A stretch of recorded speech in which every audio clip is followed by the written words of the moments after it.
What if I told you that rejection is the best thing that could ever happen to you? I know in the moment it doesn't feel like it and can feel very painful, but hearing no can be the push that you need to get better, go harder, and lead you to a yes. As an actor, I've dealt with more rejections than I can even count, but they all taught me something valuable. And by the end of this conversation, you won't just handle rejection better, but you'll grow to love it. Let's get into it. Rejection is something that we all have to face at some point in life.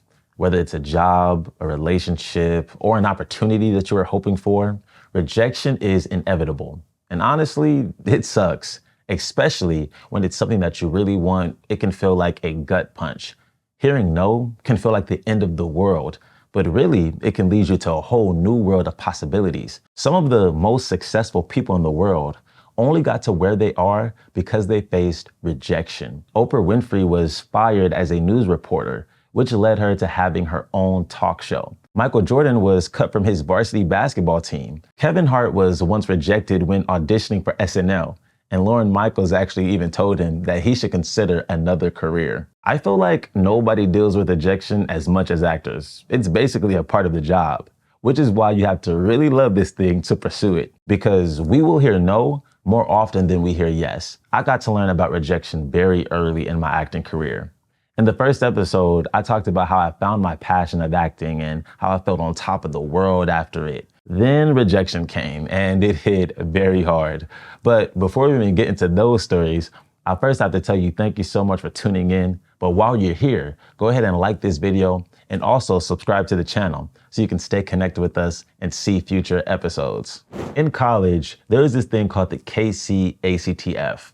Now, this was this theater festival where different colleges around the region would come together to compete. Now, it was a big deal for your show to be nominated for this festival, but it was an even bigger deal as an actor to be nominated for the Irene Ryan Showcase. And I'll never forget, after my last show of Comedy of Errors at SMC, Michael Madsen texted me that I was nominated. And now I was already hyped because I just got off the show and I just found out that this is my passion and I wanted to be an actor. But now I'm nominated for this festival. Like, this was just icing on the cake. But this wasn't my first experience with the festival. I had actually went the year before with two different actors that were nominated themselves. And humbly speaking, I kind of killed that year. Like, we killed our scenes. We got so many laughs in them. And then the festival, they would do like these little 10-minute plays. And I remember auditioning for one, I got in it. And then at the end, they had this award ceremony and I won Best Actor in a 10-minute play. So you couldn't tell me anything at that festival this year. So now I'm being nominated for this festival. Oh man, I'm taking everything with me, all the awards, any scholarships that they're giving out, this is my time, this is gonna be my year. So we get to the festival and in the first round, you have to do one scene and one monologue and your time limit is 3 minutes. So we do our first scene and we're killing it, it's going great. Then I get to my monologue and I'm doing it, that's going great as well. Then I get to my very last line and I just hear time. Like I'm doing a Shakespearean monologue and I'm in full gesture, I'm doing this gesture and I'm about to say my last line and I hear that my time is up. And at this moment I'm pissed off because I'm like, yo, we have rehearsed this 15,000 times and never went over our time limit. But now in competition, in performance, I run out of time. So just a little bit devastated.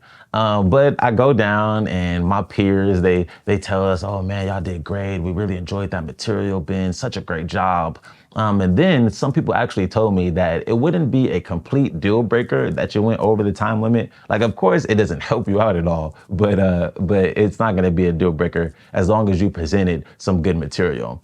So I was confident in that we did the best that we could. So it was gonna be that evening where we found out the results if you would move on to the next round. And of course, all day long, I am refreshing my email. I'm going out to eat, I'm refreshing, I'm in the bathroom, I'm refreshing, I'm watching TV, I'm refreshing, trying to find out if I made it to the next round. Then they finally come through and I look at the document and I'm scanning it, and I don't see my name. Then I'm like, okay, well, Ben, you went a little fast, right? You scanned it pretty fast. Maybe slow down and really see if your name is on this document.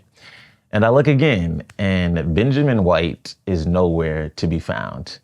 And if I'm speaking honestly right now, like this is a very emotional moment for me. Like there are probably two times where I've cried about acting, like in my acting career. And this was the first time. Because it just felt like the carpet or the rug was just ripped right under me, right? Like, you know, when there's something that you want really bad and you work hard for it, like it just feels like a gut punch, right? So I got very emotional about this. Then it started to get with me about my talent, right? Like this is a competition where good actors move through. So if I'm not moving through, then maybe I'm not a good actor. So I was really down about this for a little bit. And even embarrassed too, right? Like I told my friends, I told my family about it. So, and of course they're gonna check back like, hey, what happened with the festival? And for me to tell them that I didn't make it was definitely heartbreaking for me at that time. But I actually had to pull myself together because I'm like, Ben, first of all, it's a blessing to even be nominated for this festival. Like there are so many people who didn't even get this opportunity. So many people who auditioned for the show that I was in that didn't even get into it. But I got in and I was nominated. Like, bro, you won already. So know that, like, rest assured in that. And then also how those actors came up to me after, like my peers. They came up to me after and told me that they really enjoyed the work that I did and they enjoyed what I presented. And I know actors, and actors don't tell other actors that they did good unless they really believe it. So that really felt good to me that my peers thought that I was talented. And something else that made me feel better was I saw my friend Neve Collins on the list, and I was like, well, if I don't make it, I'm super glad that she makes it because she is a great actress. So this was my first little taste of rejection, and it definitely helped me with all the rejection that was to come. But now that I look back on it, all of the no's that I've heard have taught me something valuable. And hopefully as I share these key principles, they'll help you to better handle rejection. The first principle I've learned is that no is a vitamin. Juve told me that this is a quote from Dr. Andrews, which we talked about in season 1. So go check that out if you haven't done it already. But when I think of a vitamin, I think of those little Flintstone vitamins that my mom used to give us. It wasn't the gummy bear type, it was hard and rocky. They tasted weird and they smelled even worse. But we took them because we knew that they were good for our bodies and would help us function. What if we started to treat rejection in that same way? Something that is hard to swallow and doesn't feel good in the moment, but is actually making us stronger. And if we handle rejection properly, it can be a great opportunity for us to get better. It's a chance to go back to the drawing board and work on your craft. Again, Michael Jordan was cut from his varsity basketball team. He didn't cry that the world was against him, but he went back to the gym and practiced to get better and make that varsity team the next year. The Kevin Hart, movie star, comedy icon, did not make the cast for SNL. But if you hear Kevin Hart talk about it, he says that it's only unbelievable because of the success that he has become today. If you saw his audition tape, you would in fact believe why he did not get it. He did a terrible audition. He simply wasn't ready. He needed that no to go back and work on his material. What if they said yes to him and put him in that show? He could have been terrible, got bad reviews, and who knows where his career could have gone. Sometimes a yes can be more deadly than a no. When things are going your way, you don't think anything is wrong. You get comfortable in your gift. But it's when you hear a no that it forces you to make those tweaks to keep on improving. That's what I do after every no. Yes, it stings for a bit, and yes, it hurts when I've worked on something and they tell me that they're going in a different direction. But after those feelings fade, I now turn that into a vitamin. How can I get better to where you can't deny me the next time? How can I make this monologue so good that you would be crazy not to put me in your cast? Then if you don't, that's cool. I'll just go back and get even better so the next director has to put me in the play. So think back on the last time that you got rejected. How did you handle it? Did you pout and say, oh, they don't want to see me win? Or did you take the chance to say, how can I make a better product? How can I make better content? How can I become such an amazing singer that they have to put me in the choir? Use that rejection as fuel to become undeniable. Take those no's as a vitamin to help you get better and prepare for that yes. The second principle I learned is don't take it personally. When you don't get a role, it's not because you aren't talented. It's just that you weren't right for this one. There are so many things that go through these casting directors and directors' minds, and so many little details that they're looking for. You might not check the box for what they need. Maybe you don't have the specific look that they're going for. Like, I've had friends who didn't book a role simply because they look too similar to someone else who was already cast. There is so much that goes into these decisions that are way bigger than you. I really learned this when I got on the other side of the camera. When you're casting and making those decisions, it's not always about someone's talent, but it's about what fits. As creatives, we find a way to take everything personal. Even notes and critiques can feel like a personal rejection. Like, when I first started acting, I definitely took notes personal. When directors would give me notes, I would take that as, oh, well, they must not think that I'm a good actor. But I matured and realized that notes aren't personal. They're just about making the work better. I had to learn how to separate myself from the feedback so I can grow and not get stuck in frustration. I've actually learned that it's quite arrogant to think that you won't get any notes, like your work is just perfect. Even the best actors get notes. And your favorite movie has went through a ton of rewrites. So when you pitch something in a meeting and have it shot down or get told to go back to the drawing board, don't take it personal like they're rejecting you, because that's not the case. Notes and critiques are part of the process in every field. I know it's hard not to take rejection or critique personally, because putting yourself out there and not hearing anything back can feel terrible.